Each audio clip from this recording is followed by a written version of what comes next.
The new NBA and MLB season is in full swing, and BetOnline has you covered with the best odds and biggest promotions and live in-game betting on all your favorite teams. Head to BetOnline today to stay updated on all the action. BetOnline, the game starts here. Are you looking for a new job or want a career change? Look no further than Monster.com. Need a little help standing out? Our expert resume writing services will make sure you shine. Want to brush up on your interview skills? Engage with our AI interview prep tool. Want some advice on negotiating your new salary?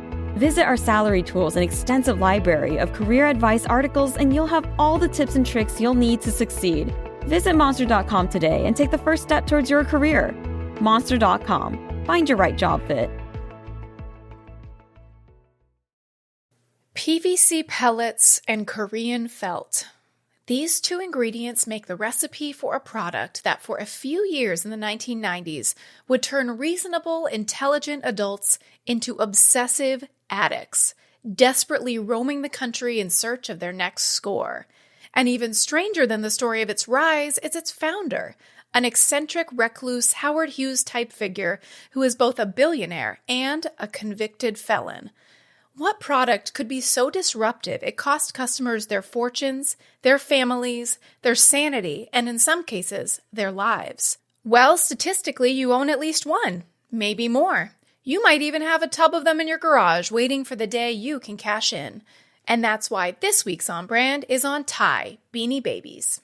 We're all jazzed up, nearly having a cow. You want your favorite show, and it's on right now. It's on, it's on, it's on, it's on brand. Welcome to On Brand with Jon and Marisa. I am Jon. I am Marisa. Even lost their lives? Their lives. I have goosebumps. I am so excited that you have chosen this brand. I know that this has been in your portfolio of ideas for quite a while. Yes. I know that we have a loose connection to this story. I'm curious to see if that loose connection has gotten any tighter in the next hour. Oh my God, Beanie Babies. Beanie Babies are huge. A lot of thoughts. I'm sure most people listening are like, I can't wait to hear how many Jon has in his storage unit. I have none. That is shocking. This is a fad that I did not fall into this trap. You never bought a single Beanie Baby. Well, I mean... And you do have at least one. What are you talking about? I do not know where it is. That does not mean you don't have one. How many of your things that you know you have, you don't know where they are? Can we celebrate for a moment that this is not something that I actively collect? Okay, you know why I have them? Why? Them. Okay. Plural? I do not think I ever bought a Beanie Baby proper. I got a couple at McDonald's when they were in like the McDonald's Teeny Beanie Babies. Teeny Beanie Babies. Okay. Teeny All Beanie right, Babies. that's fair. But we will get into all of this. I'm so excited to pod with you. I have had a gigantic weekend. Tell me everything. So let's just walk through it real quick. Then you can pick what you want to talk about. Great. Friday, Pride opens in West Hollywood. When you said you were going to Pride, I thought, oh, wow, Jon is like, for the first time since I've known you, you're going to go to the big West Hollywood Pride celebration. No. No. That's too many people for me.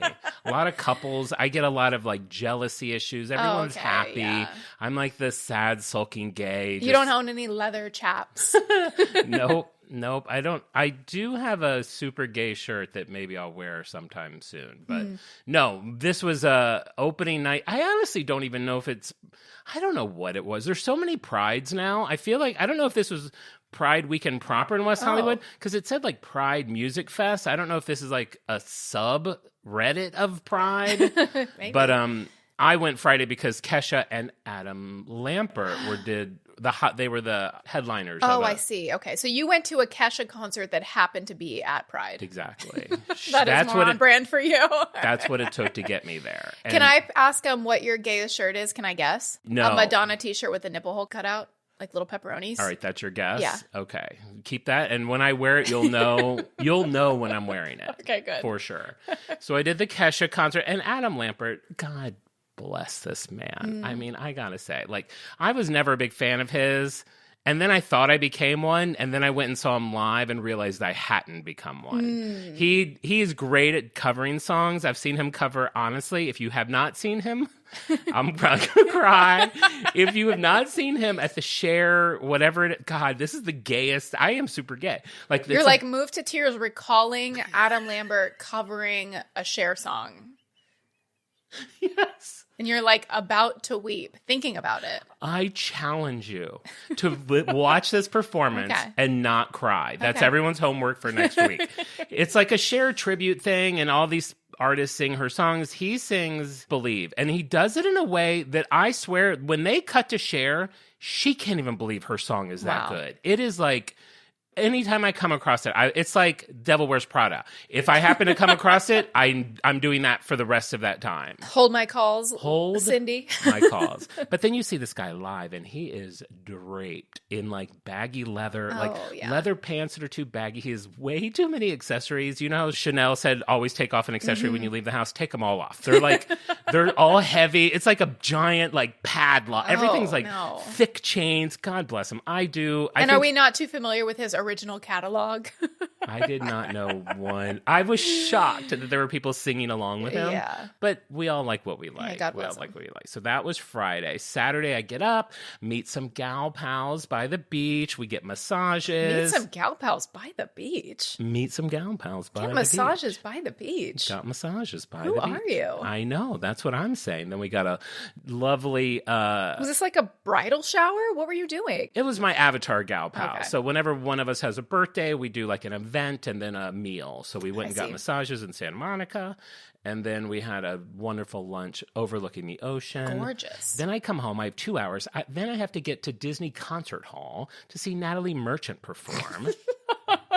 That's fantastic. 2.5 hours of an iconic 90s singer. If you don't know her, lead singer of 10,000 Maniacs. Then I get home, go to bed, wake up Sunday, have to go do some volunteer stuff in the morning, and now I'm here to podcast with you. And you know what? Probably my highlight of the weekend is Kesha. And then this is probably second or third. Actually, the massage. Tell me I beat Adam Lambert. You definitely come close to beating Adam Lambert. I mean, he's an icon. Your one note for me, more padlocks.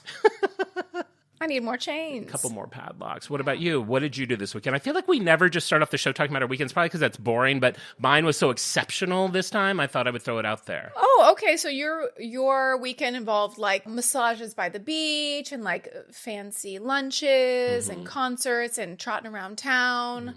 I went to a 5-year-old's birthday party. Fun. Did you get a gift bag? There was a goodie bag. A little goodie bag? A little tiny vial of bubbles for the children to there spill? Was a tiny vial of bubbles. There always is. There always is. They make the smallest bubbles. I'm ready to be done with the tiny vials of bubbles. My life is just much less exciting than yours, and I'm okay with that. You're okay with that? Yeah. You know what I did realize, I forget just how much I love them, is a museum gift shop.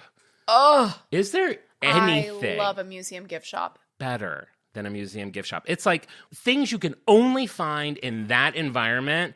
They're so overpriced. You try to justify the thing I saw yesterday at the Disney one. They had this giant black fish bar of soap that you hang, and it was like $50 bar of soap. Did you buy it? I didn't, but I was like, it's those things. I'm like, when this pod takes off, and I've got pod money, I'm not only buying myself that fish, that's like my signature gift to as a thank you. I will shop exclusively at museum gift shops once this pod money really starts cranking. That's the dream. Oh, it's heaven. God. It would be heaven. Ty Beanie Babies. So you have only gotten the Happy Meal teeny beanie babies. I have a hard time believing this is true, but if you say so, I'll take your word for it. I was about to say, I'm not a plushie guy, and then I remembered my 11 peeps. So that's not totally my bed covered with dolls. But I just never got...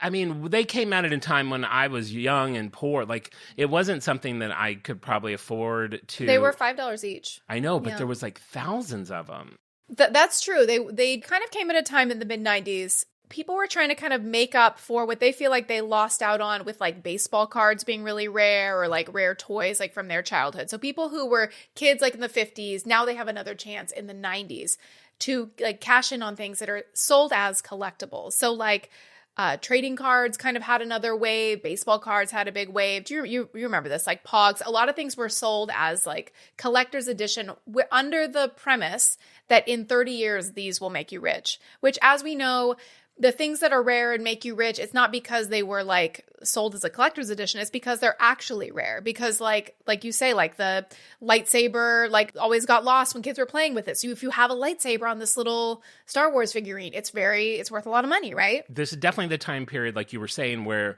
things were stamped as limited edition or collector's item, collect 1 of 5 or whatever. Like it is the beginning of that whole period where it's false. It's like even with collecting records now, like I was gonna say, like we see through it, and yet Taylor Swift, whatever she does to you, even though you know it's kind of like a little phony, this like fake whatever collector's edition thing, you still hook, line, and sinker. But she's gotcha. You don't always know what is going to be the thing that Taylor or anyone else won't release again, and then that will become the album that is worth a lot of money, or the one that she will keep putting out and out and out again. It's very frustrating. Yeah, I think thinking of maybe collecting in general as an investment kind of had a big peak in the 90s, and then now it might be having another peak. I mean, we see it with like vinyl records, we see it with like obvious garbage Funko Pops. Right.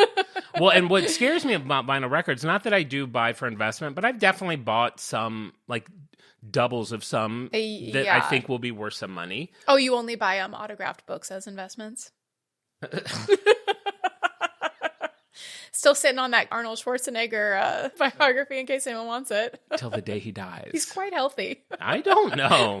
He's looking a little withered. Yeah, that scares me a little bit with vinyl records, because it's like if you look up until 5 years ago, 10 years ago, before vinyl had this resurgence, you're finding vinyl records in like thrift stores, Goodwill for like a penny. Oh, yeah. A quarter. And now we're like, oh man, I'm going to buy 2 of these $70 records because I know this is going to be worth $1 million. It might end up also being a penny in 30 years. It very well could have the Beanie Baby curse. Yeah. It for sure could. Little scary. But I'm fascinated by this Beanie Baby story. I have seen a documentary on it, but it's been a while and I forget a lot of things, so I probably have bits of it in my mind, but yes. I don't know it all. We might know bits and pieces. There is a documentary. There was a Apple TV adaptation where Zach Galifianakis plays Ty Warner, and I think that has kind of been disputed as maybe not being all the way true. It's obviously a fictionalized version, like not all the characters are real, not all the story beats are real. So I haven't watched that show, partially because I don't have Apple TV, but I also wanted to give you like just the facts. I don't want to get any of this fictionalized rendition to muddy the waters here. We're a news show. We're a news show. We're not telling Zach's story. If we get something wrong, we have to issue a correction legally. Absolutely. So our story begins with Ty Warner. Ty, S-T-Y, the man on the tag. Mm-hmm. Ty Warner. He was born on September 3rd, day after my birthday. Wow. 6 days before my birthday. Huge. Virgo like us, which actually says a lot. Oh my God. Because everything that like maybe people didn't love about this guy, he's not seen generally as like a great guy. I'm kind of like big Virgo energy coming from this guy. Definitely. And I get it. He was born in Chicago, Illinois in 1944. His father was a jeweler and a toy salesman, but interesting, he's very particular about how he talks about his family, and he will often not even say his dad was a toy salesman. I think because he wants to take full credit for everything that's happened to him in his life. Mm-hmm. Virgo. So, that is a Virgo. That's very Virgo. His mother was Georgia Warner. She was a pianist. He had a little sister. He had a rough childhood. Like his mom, she had some mental health issues. She like pulled a butcher's knife on like his little sister. His dad like shipped him off to boarding school when he was young, like for no reason. It's not like he was a bad kid. So he kind of comes from this like very weird, tumultuous upbringing. But he ends up going to college where he studies drama. So like us, he has a theater past. Mm-hmm. Another thing that we have in common with him. Can I just interrupt really quick? Yeah. I went to a doctor last week and was talking to this new doctor I'd never been to before and realized my voice was echoing throughout the doctor's office. I talk so loud. And I talk really like rapid fire in situations like that. And then I'll stop and it's like, then I'll hear my last word, echo, echo, echo. And I'm like, good Lord. And I apologize. I was literally like, I'm sorry. I have a theater pass. So You're I'm like, always... I have bumps on my butthole. Butthole, butthole, butthole, butthole. How long do I have to live? Live. Did you tell the doctor you have a theater pass? I did. I was like, I'm just always projecting to the back of the audience that it isn't there. She's like, I'm 3 feet away. But she's like, it's okay. I've never heard you whisper. I know. Sometimes I literally used to whisper to my friend Maria at work, and I think I was talking in this volume. I'd be like, God, she looks terrible today. She's like, the whole room would turn around. I'm like, what? I'm whispering. So he was seen as... This is funny. This is a review at the Kalamazoo College newspaper for Ty Warner's acting.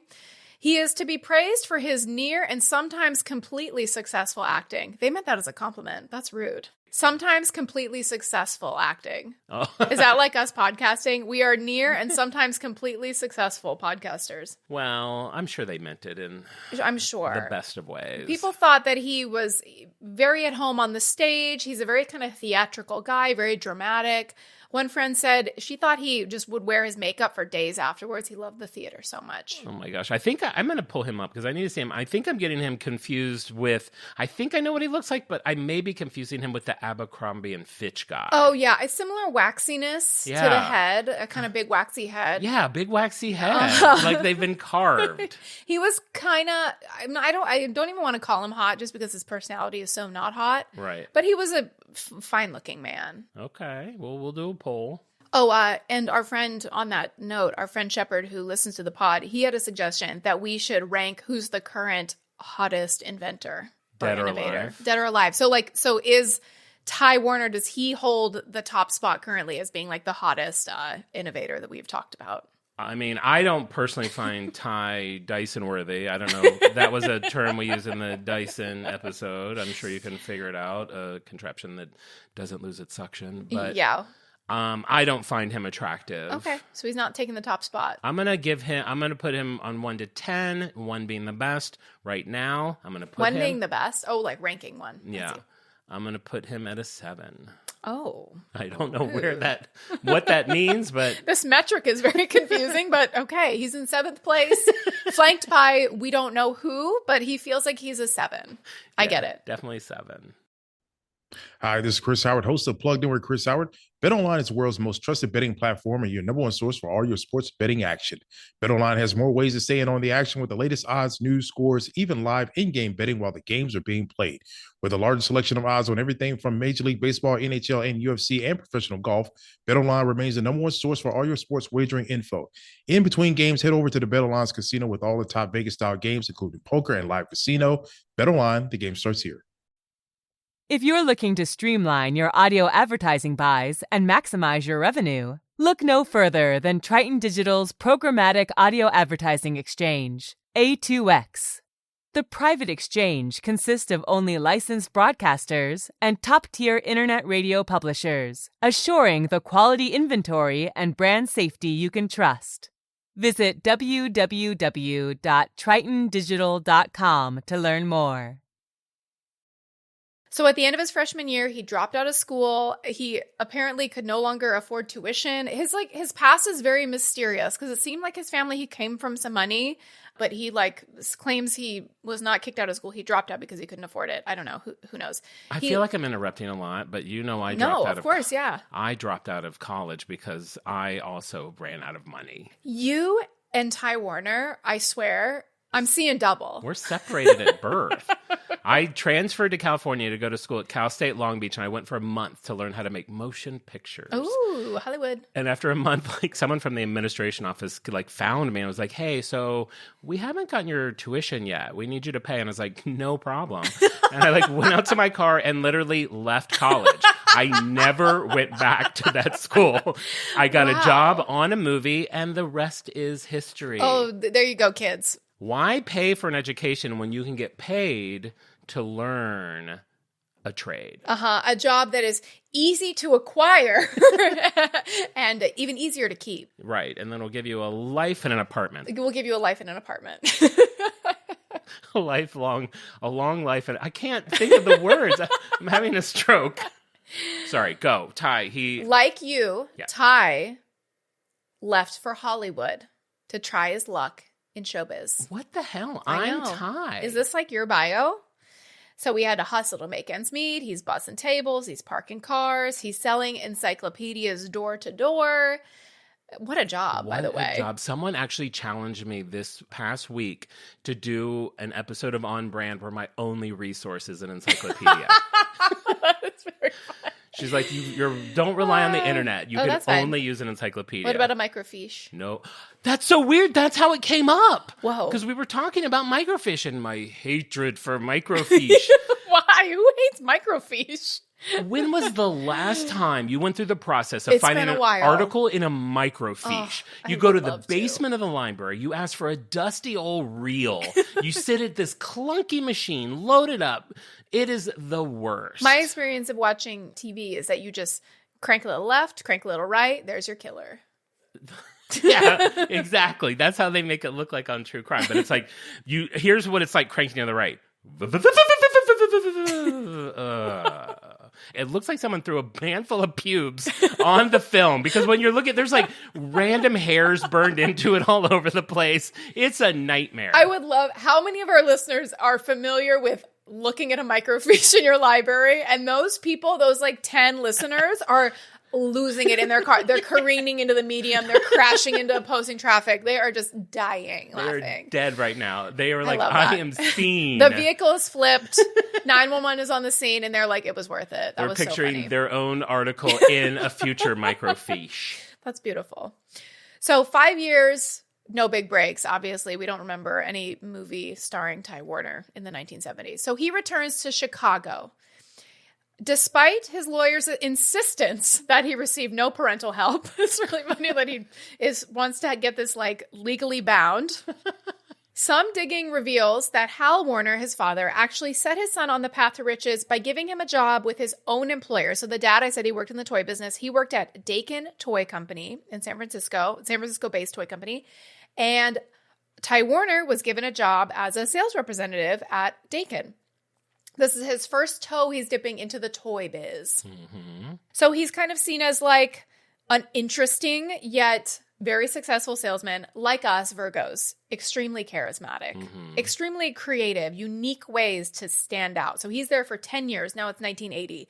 He's known to arrive at a distributor's office in a white Rolls-Royce convertible, dressed in a fur coat with a top hat and cane. Come on. It's true. Wait, he really dressed like that? Yes. Working as a salesman at Yes. a toys factory. Yes. He's like a Willy Wonka. He was very inspired by Willy Wonka, Howard Hughes. He thought, like, if he's standing out, if people are talking about him, then he's going to have a better chance at landing the big toy sale. I love that. I can't even imagine what those meetings look like. You show up with, like, a little choo-choo train, and you're like, well, it can go back, it can go forward. Look at the little shiny wheels. And they're like, we'll take 20,000. So I'd be a fly on that wall. At this time, he's also known as maybe not being the best guy. He's already getting a bad reputation for being a little untrustworthy, a little disloyal. In fact, he is busted for selling his own line of stuffies to Dakin clients and is fired from the job that his dad allegedly helped him get. Wait, so I assume that he was making these things from materials at the toy factory. It's not really clear like what exactly, how far the overreach was, but he was he was basically competing against Dakin for his own benefit. You know what I mean? The company he was working for, selling his own toys on the side and taking all that profit. So that's against the rules. So he did get fired. So he takes a 3-year break in Italy visiting friends. I have no evidence that he has a single friend on earth, so I don't know who he was visiting, but apparently he was in Italy for 3 years. He comes across a line of plush cat toys unlike anything he'd seen in the United States. What was so different? So this is interesting because this is like 1980. Like, we have seen stuffed animals at this point. This isn't like the 1600s. This is the 80s? I mean, This is 1980. 1980. I feel like, don't we have like pound puppies? I mean, don't we have like stuffed animals? I don't think pound puppies were out yet. An Alf doll? I think we're like 3 years away from like, hey Siri, when did pound puppies come out? The toys were created by Mike Bowling in 1984. So, Okay, 84. We're a few years away from pound puppies and like the big toy craze. The big toy craze. So I found this next sentence to be kind of shocking because maybe I'm just seeing it through the lens of looking back on the past. I imagine we've always had stuffed cats. We've always had stuffed animals. I feel like up until then it was like Betsy Wetsy dolls and things like that. So maybe plushies weren't a big thing. Like a big hard plastic head with like the eyes that flutter. Mm-hmm. He says, I decided to come back and do something that no one has done. Make a good cat. Do you agree that until Ty Warner came along, there were no good stuffed cats? You know, thinking about it, I can't picture a good cat. I trust him. He would know. I mean, yeah. I feel like, yeah, why would he lie? Wait, when did Garfield come out? That's a really good point. Hey, Siri, when did Garfield come out? Garfield was published in 1978. No good cats, my ass. Garfield came out in 2 years before this, my ass. We definitely had a plush Garfield. Yeah. And a phone and yeah. All of it. All of it. So while Ty was coming up with his groundbreaking stuffed cat, he gets news that his father has died unexpectedly of a heart attack. Did Ty Warner wait 5 days to tell his sister that their father died so he could clear out his father's home of valuable antiques? No Yes. one. What? Yes, he did. I was sure the way that you set that up, the answer was going to be no, because no sibling would ever do anything that insane. I don't know. I mean, I may be seeing a glimmer of Jon in there a little bit. I could see myself. Maybe not 5 days. No, but maybe a couple days. I was going to say like a few hours. Well, listen, this is dark. How valuable are the antiques? Or what are we talking? Exactly. So with the money he got from his dad's passing, wow, he was able to launch Ty Inc. out of his home in 1986. Wow. Wow. So Warner produced his company's first toy cats in Korea, and he gave them names like Smokey, Ginger, Peaches. Apparently at this time, I mean, people were probably losing their minds seeing these cats. This is an all cats line. It's all cats all the time. At an Atlanta toy fair. God, a toy fair. I mean, when you were showing an iconic toy at a toy fair for the first time. I'd give anything. If I could travel back to any point in time, it would be a toy fair. The 1986 toy fair to see these 5 cats. Yes. Now, do these cats look like what we know a Beanie Baby to look like? I can't find any reference of what these cats look like, but they were bigger. I know they were bigger. At an Atlanta toy fair, he rented a table from another wholesaler, and he sold $30,000 worth of the cats in 1 hour. That's $85,000 today. Do you realize that? I can't believe it. In 1 hour, that's insanity. I know. People were gobsmacked when they saw these cats. I feel like these are a bunch of anti-Garfieldites. People are like, I've had enough of this lazy cat who eats lasagna. I want this big cat from this waxy man. Do you think there was a table of Garfield toys that was just like all dusty and unattended? Definitely a table of Garfield toys in the 1986 toy fair. Oh, I'd give anything to be there. So it wasn't just that you can kind of see early glimmers of like Beanie Babies, like giving the little cats names. That was kind of new for him. But he made this production decision that really set his toys apart.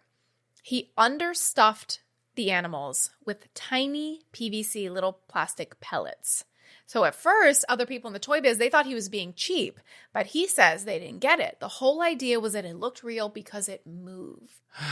I'm torn on this. Sure, that's innovative at the time, but now what I'm picturing is all of these big cats are somewhere on Earth, either in a landfill, and the fur and everything is gone. Yes. And so you just find a pile of these little pellets, and in like a sea turtle's ball sack. What? Everybody, all testicles have plastic in them. Everybody's testicles on Earth have plastic in them. So a sea turtle's ball sack is filled with PVC pellets. I'm on the record. I have no evidence of that, but I'm torn now. If you have proof otherwise, I'll be happy to issue a correction. I'm torn even more.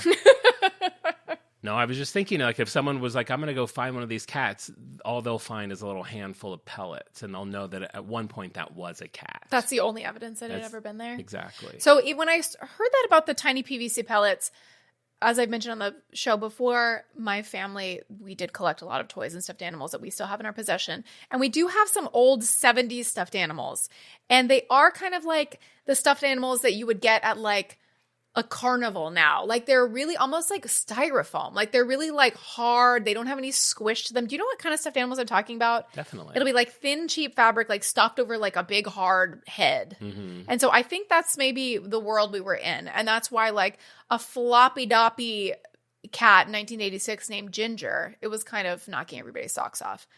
The cat sold for $20 each, which today would be $57. That, I mean, am I wrong in thinking that price point in 1986 is insane? If you saw a very special cat, I think you'd fork over $57. No, for $57, I want like a what was his name? Rumpelstiltskin? Was that the talking bear? Teddy Ruxpin. Teddy Ruxpin. Oh, yeah. I mean, I feel like he was only like $100. So for like a few more bucks, I've got a talking best friend or like a floppy cat.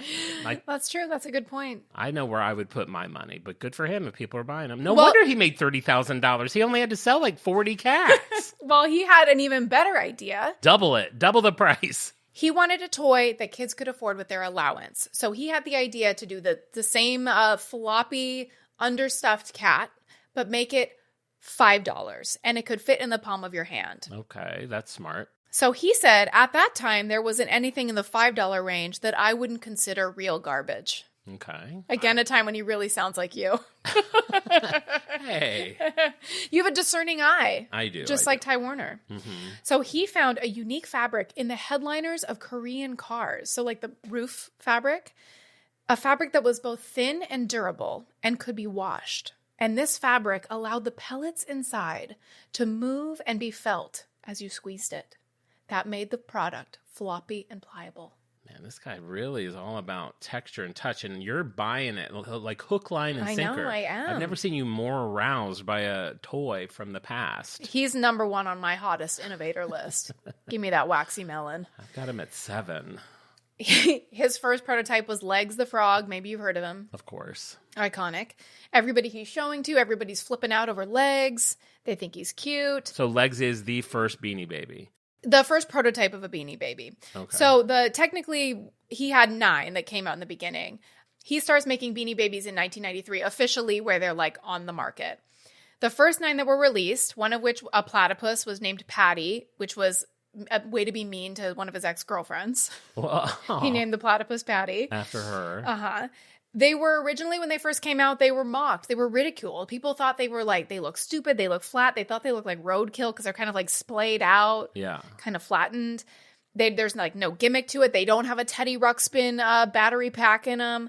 But Ty he was a strange man, maybe a bad man, but he was also a genius. And he thought that this was kind of giving the toys a unique mystique about them that people loved. Like, they're different. They're not trying to be Teddy Ruxpin. They're their own thing. Mm. 1994, they come out with 20 new designs. This is another stroke of his marketing genius. Beanie Babies were only sold in small, independent gift shops rather than large retailers like Toys R Us, Target, or Walmart. He found more profit in having multiple smaller clients rather than like the huge big box clients where you like the prices get so low you don't make any money. Does this not go hand in hand with what I just said about a museum gift shop? There you go.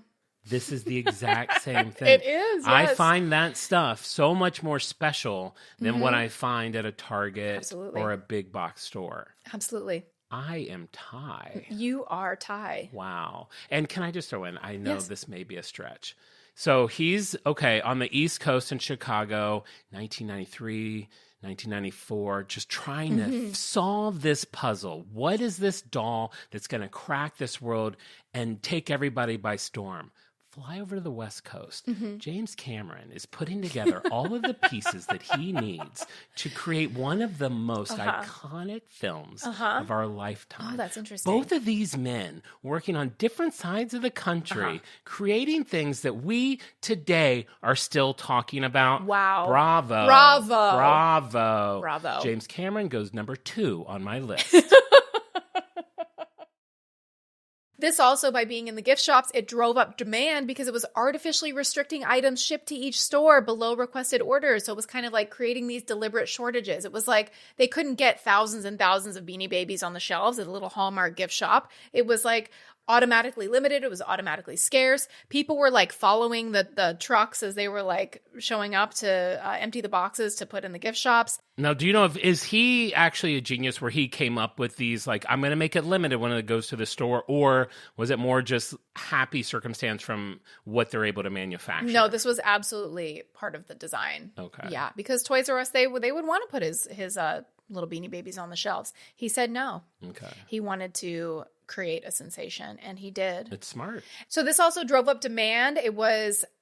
He kind of started this thing where he was retiring designs in an arbitrary manner. He was, normally a toy company would release new items once or twice a year. He was like constantly like pulling favorite designs and then like releasing new ones, which is kind of like creating a panic about like, oh gosh, which ones are going to be retired. A secondary market developed when collectors began reselling the toys at inflated prices. That's when that kind of started. Because that's the beginning of like eBay and like Absolutely. online shopping. Yes, and at that time there were books and magazines and accessories devoted to Beanie Babies. So like there were books that were projecting the value. This Beanie Baby you buy now in 30 years will be worth $2,000. So this was kind of feeding into everybody's frenzy that this wasn't just a toy, a fun thing to collect. This was an investment. So now we're in 1995. Lena Trivedi, she's a college student when she worked at Ty. She was Ty's 12th employee. So she had worked there for a couple years. She approaches Ty, who's obviously a strange, eccentric man, maybe a kind of intimidating guy to pitch to, your idea when you're a little college student making $12 an hour. She shared her thoughts that the product hang tags were boring and that unique birthdays and poems on the inside of the heart-shaped tags would make the items more collectible and interesting. So she was looking at the tag would usually say to and from, and she was thinking like, no one actually does that. No one actually writes like to Jon from Marisa. So she had the idea, we use that space to build some type of connection with people and tie it into content that we can have on our webpage. So this is leading into her pitch to Ty Warner. She said there was a new development that existed on college campuses called the internet. This is 1995. She said that the internet was primarily a research tool and college students were starting to make like personal websites. She thought, well, what if we made a website for Beanie Babies? Because a lot of the collectors, they're trying to keep track of like the lists of like what new Beanie Babies have come out, which ones are retired, and everybody's information is kind of like not accurate. Like what if we had one resource that could be like the official Beanie Baby website for all the news and information for Beanie Baby fans? At this time, only 1.4% of Americans were using the internet. Yeah, that's very early It's on. wild. Yeah, 1995. So she brought her modem from her college and brought it to the office, showed Ty Warner what the internet was, how it worked. And he's intrigued and he says, okay, yeah, you go ahead and make a Beanie Baby website. And he said, yeah, and you go ahead, write little poems for the Beanie Babies. How about you do 80 Beanie Baby poems in 24 hours? Oh my gosh. And she's like, okay. I'm up for the challenge. She's up for the challenge. And so then obviously we see where that goes. The Beanie Babies are known for their names, their unique little poems. They each have a birthday. Something else that he did to drive the rarity and the kind of collector angle. And there's debate about this, whether this was intentional or not. I don't know how it could be an accident, but there were very often misspellings and production errors in the Beanie Babies. Mm-hmm. And so think about you and me, right? We're perfectionists, we're Virgos. Mm-hmm. Do you think this guy, who is so detail-oriented, would accidentally release a lobster named Pinchers with a tag that says Punchers?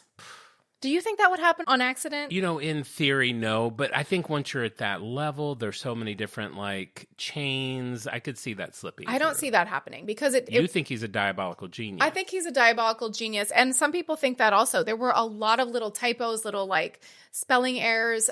something like that, I feel like he has his little sticky fingers and everything. I don't see him like making a big mistake like that. But so just to clarify where we both fall on this camp of Beanie Babies, I'm kind of an observer who sees that they exist and that's cool. I don't know much about them. You're in it you're like, I agree with all these crazy people that think he did this on purpose. Yeah. So those production errors, the little typos, that was kind of driving up the secondhand market. Like if you could get a Pinchers that said Punchers on the tag, it was like, you're a millionaire. That does happen like you see that in almost all collectibles. So like Star Wars toys, there's misprints. Even with records, sometimes they will press a record with the wrong music. So you'll play a Dolly Parton record and it'll be someone completely different. I'm seeing through it. Mistakes just happen. No, I don't believe it. But they do make things worth a lot more money at that time. Yeah, absolutely.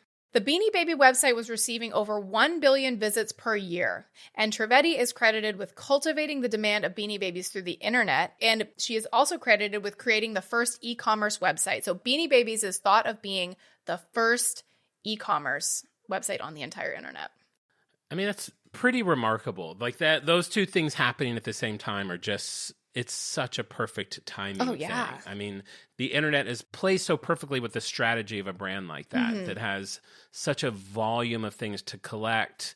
I mean, it really is genius. I mean, this isn't unlike you in like your vinyl records subreddit, like talking about where to get like the hottest new thing. Totally. Yeah. And it's adults, so adults are on the internet. It's great. Yeah.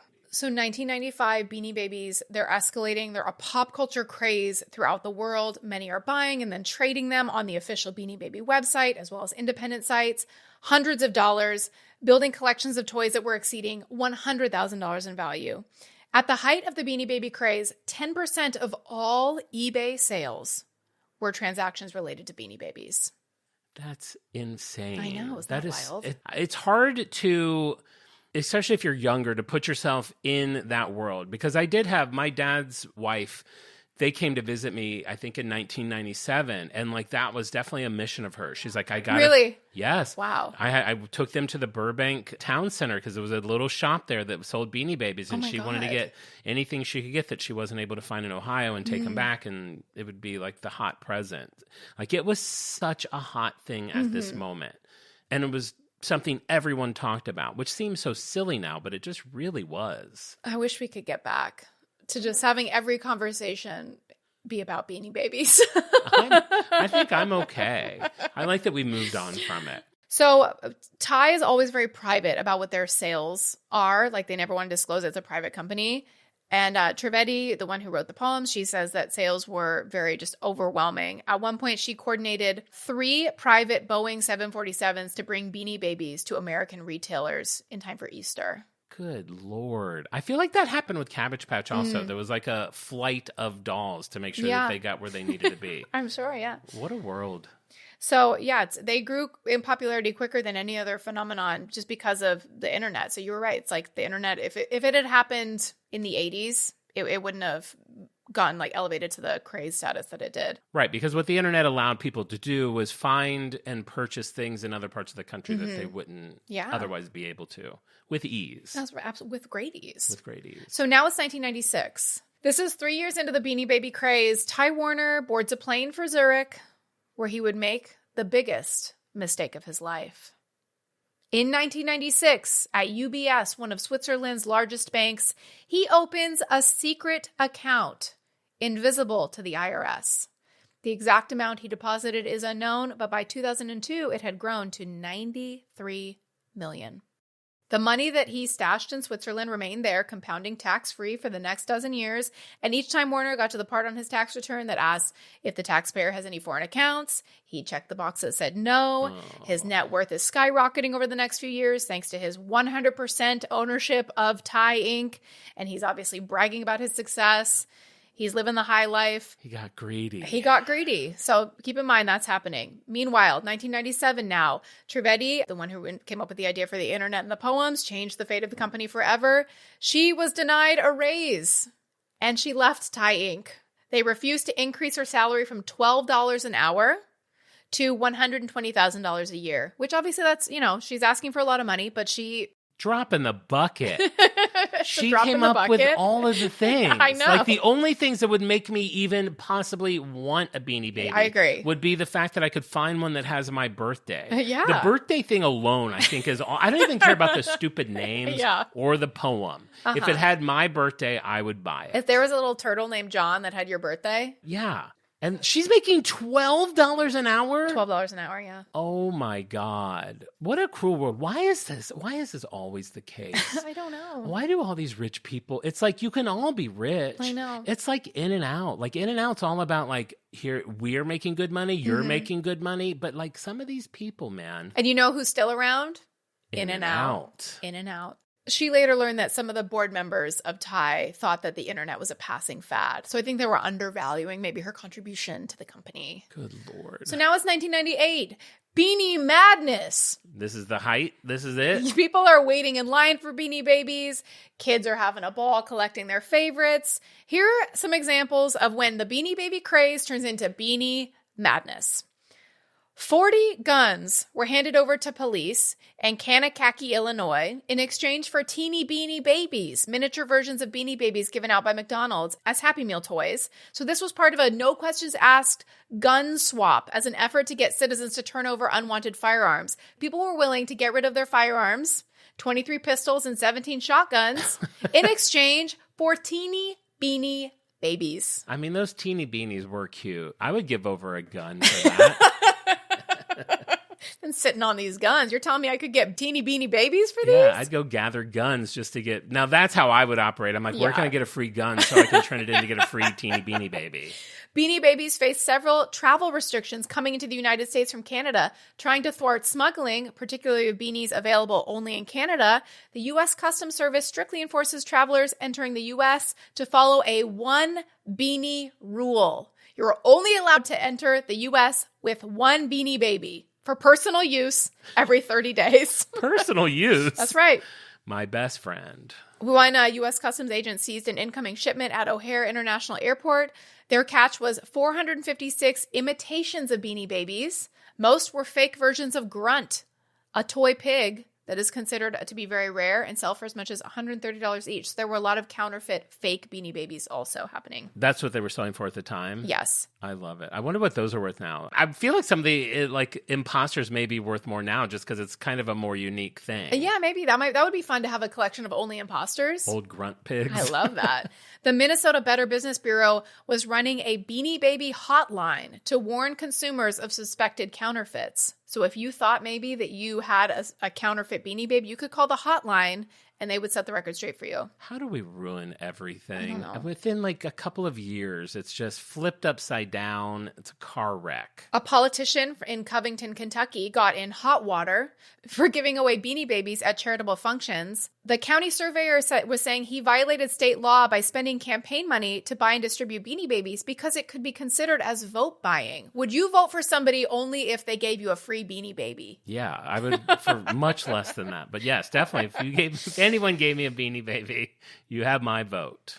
Chicago burglars broke into a suburban home and they left the TV, the stereo, all of their valuables, but made off with a gold ring and a number of Beanie Babies, all valued at $4,000. Come on. What is happening? What That is makes happening? no sense. It was probably an old TV, but people really did think that these were the future, man. I agree. I've seen so much footage, like they were just so jazzed about I know. it. They're like, I am set. I have figured out the game of life. They thought they cracked the code. My kids are going to the best schools. We're having the best dinners. They were living high off the hog with the beanie money. It would have been fun if it had gotten so crazy that we could use them as actual currency. That is the future I want to live in. I don't care about crypto. I don't care about Bitcoin. I want beanie coin. Just BBs. And like when I got my massage yesterday, I just toss them a little crab and say, keep the change, kid. This is our last one. In Orange County, California, owners of a gift shop were treated and released for head injuries after being clubbed with an iron barbell by thieves who made off with $6,000 worth of rare Beanie Babies. So people are getting violent. I mean, even putting the price tag on it, though, is so arbitrary. I know. Like, who decides it's $6,000 worth? People Wait, were now, paying it at the time. in the open, you said someone died. Yes. There were many accounts of arguments as a result, arguing over Beanie Babies, where people died. The financial investment gone wrong led a few people to take their own lives. I mean, this was like, it was driving people insane. It was almost like a cult, maybe, where like once the veil was lifted and you realize that your entire life savings is gone, that this thing you believe to be a sham. So it was really destroying families, was destroying homes. That's kind of heartbreaking. I know, it's wild. Committing suicide over anything involving A Beanie Baby? I know. That's a rough way to go. It really is. So this is 1998. Experts are questioning Ty's claim to be the world's top toy seller. They are not obligated to release their revenue figures. So this is what Warner does. He takes out a full-page ad in the Wall Street Journal saying that his company had $700 million in profits. Oh, boy. So if that were true, he would have made more than Hasbro and Mattel combined at that time.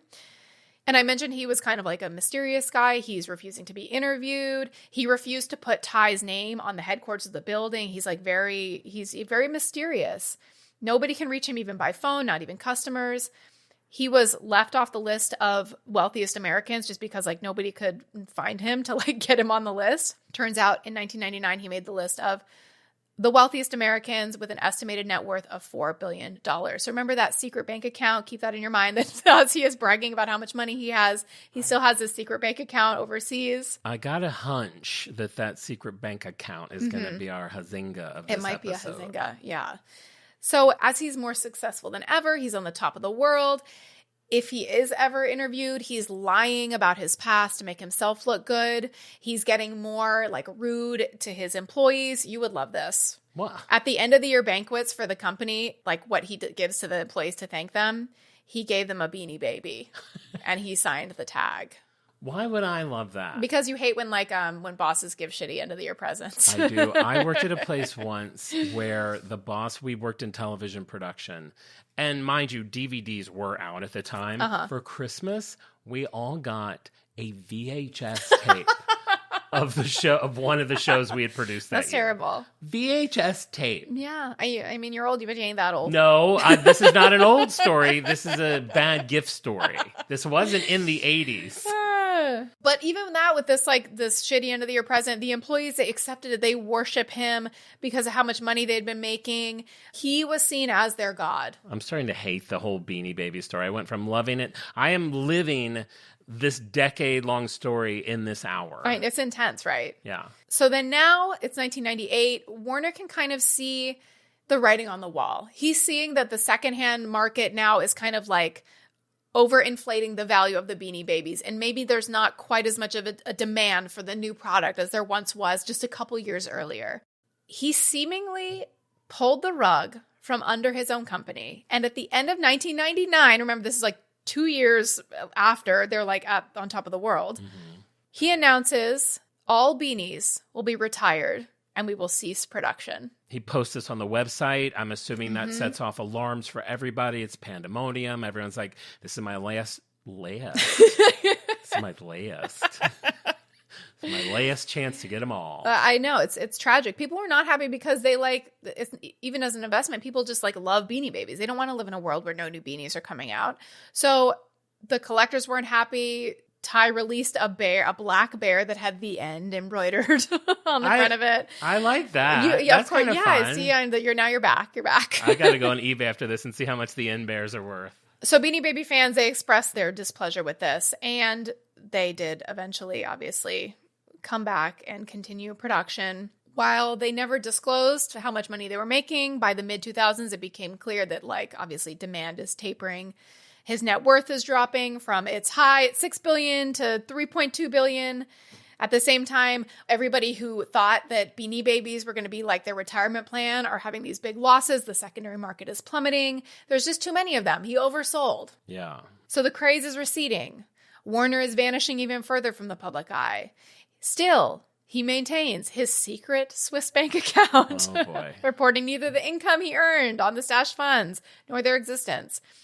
In fact, in 2002, he transferred what was more than $93 million to a different Swiss bank. He has enlisted under a shell organization. So this is when it starts to get really shady. He's starting to get move money around in a very shady way. He has a fake company name, the Milani Foundation. Now it's 2008. So Americans are kind of starting to like get cracked down upon by the Department of Justice and Securities. So it's not quite as easy to get away with these kind of things as it was before. And then finally, in 2014, the headline reads, Ty Warner sentenced to probation after paying $80 million in taxes and penalties for tax evasion on funds hidden in secret Swiss bank accounts. He walked free. He was under probation, but he is a convicted felon. Yeah, that doesn't even seem that bad. I know, right? For him, $80 million is nothing. It's nothing. So I got in the world of the eBay resale market today on Beanie Babies. Okay. And my head is spinning. I cannot make heads or tails of it. I understand that, sure, there are some that are rare. There are some that have an error, a bat named Batty with an extra foot, with a tag error that has like a space before an exclamation point. I'm looking for the ones that are seen as being like the rarest of the rare. And still, there will be some that are listed, not sold price, but will be listed at $600,000. And then $600,000 for a collection of these four bears, $600,000. That's stupid. I'm telling you. And then you look at like the sold. So whenever you talk about eBay, you have to look at completed items. We know this. We're not you amateurs. always look at completed items. It's $10. It's $5.99. It's $2.99. It's 99 cents. I don't know who thinks they can get almost $1 million for 4 Beanie Babies, but they're out there. My favorite would be one like listed at $600,000. Seller took best offer $10. It seems almost like it's a Ponzi scheme in and of itself. I don't know what's happening there. I think that deserves a full FBI investigation. I can only dream that there's a person out there who today is like, you know what? I think today's the day I'm going to spend $600,000 on this doll. Honestly, wellness check on them. Good gravy. So just for the sake of a visual aid, I do have my remaining Beanie Baby collection. Mm-hmm. So these were our family beanies. Is that red one? That looks too big. This is Pinchers. This is the big lobster. This doesn't have the tag, but this is Pinchers. This was a big one back in the day. This is a Beanie Buddy. I was going to say, that feels different. This is Pinchers. This is the... Okay. Should I list this on eBay for $250,000? Yeah. So these are the ones from McDonald's. See, tag...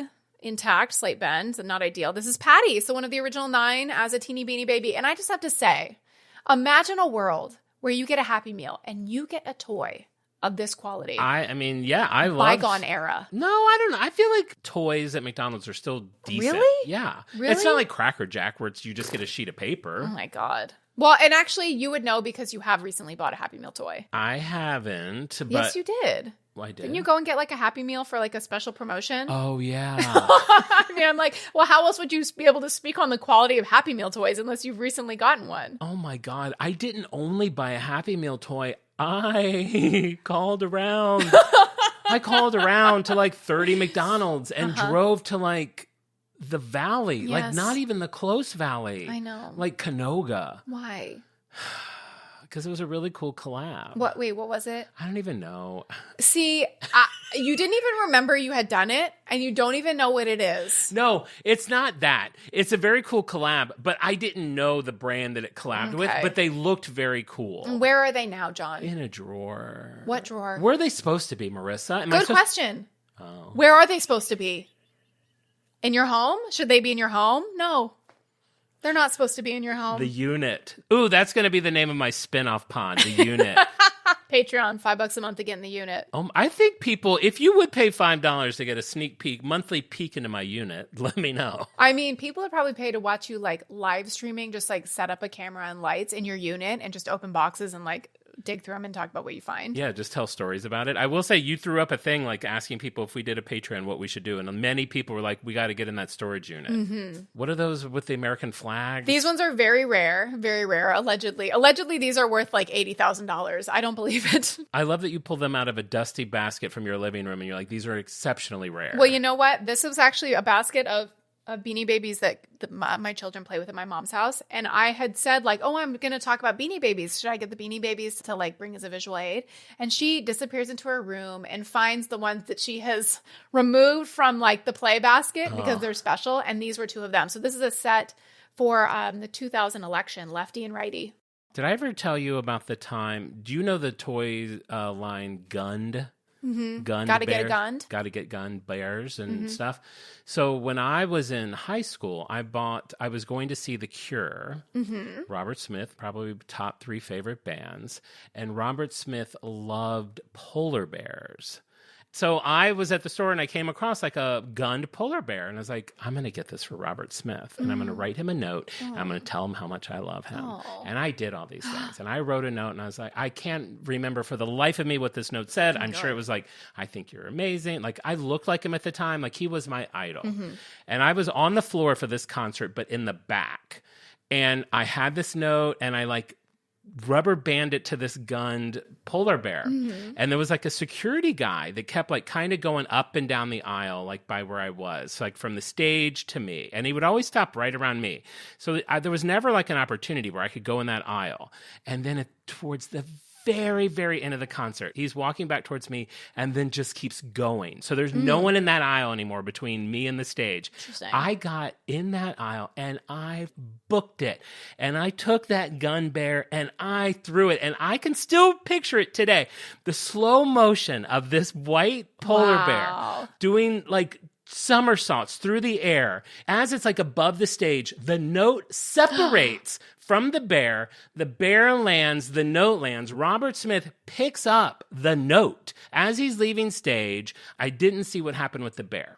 So all of that happens, and I'm like, am I crazy? Did I just see what I said? And this is back in the day, which I still do today. After a show, I would go back behind where the trailers are or whatever and try to meet people. So one of the guys comes out from The Cure after we had waited there for like an hour, and I was like, hey. He's like, sorry, Robert's not coming out. I was like, that's okay. I was like, I just want to know if he got the bear that I threw on stage.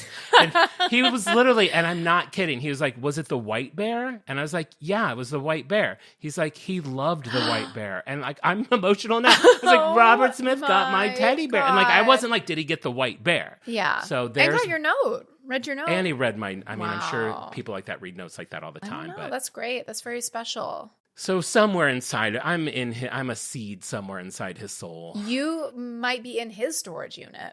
I could have inspired a lyric. You could have. So there's I know that's not Beanie Baby, but no, it's forgotten beautiful. that. I love hearing about how little stuffed animals touch people's lives. So that's all I have for Beanie Babies. Well, thank you for all your incredible research, jumping on the way back machine, taking us on this journey. I think Ty Beanie Babies is a perfect brand to add to the on-brand portfolio, the ever-growing on-brand portfolio. Speaking of on brand, I wanted to give a few shout outs to the people that got the Insta Egg right this week. We had several. This was for Doc Martens. I put up a picture of a doctor and several different people named Martin. And the following people guessed it correctly. We had Laura Scobie, Michelle E., Aaron in Ohio, Karen McElfresh, Kara McGrady, Matt Company Studio, Ryan Farrell, Alex Cash 517, and Jordan Shoemaker. You were all on top of your game. If you guessed it right and I didn't say your name, I apologize. I do try to, as soon as someone guesses it right, put it in my notes so I don't forget anybody. But I love that people are having fun with it. So a big shout out to you. And before you do your spiel, I just want to say we get a lot of comments from people who say that they've shared the podcast with their mom or their dad or their spouse or their kids or someone, and now they're listeners and they enjoy it. And I just want to take a second to say how much we appreciate that, because we're constantly trying to grow our audience and reach more people. So even if that's not something you've thought about doing, if there is anyone that you think might enjoy listening to us ramble on about our lives and these brands for an hour, please do send them a link, pass it along, because it goes a long way for us. Yes, that's so true. Thank you so much. And then with that, we'll say if you are enjoying the pod, give us a lovely 5-star review on Apple Podcasts. You can see clips from the show and other supplemental material on Instagram at OnBrandThePod or on TikTok at OnBrandThePodcast. And with that, we will be back next week with an all-new episode. Yes, we will. And as I'd love to say, and we prove it more and more every week, we may go off topic, but we will always be on brand. Bye. Bye, guys. It's on brand.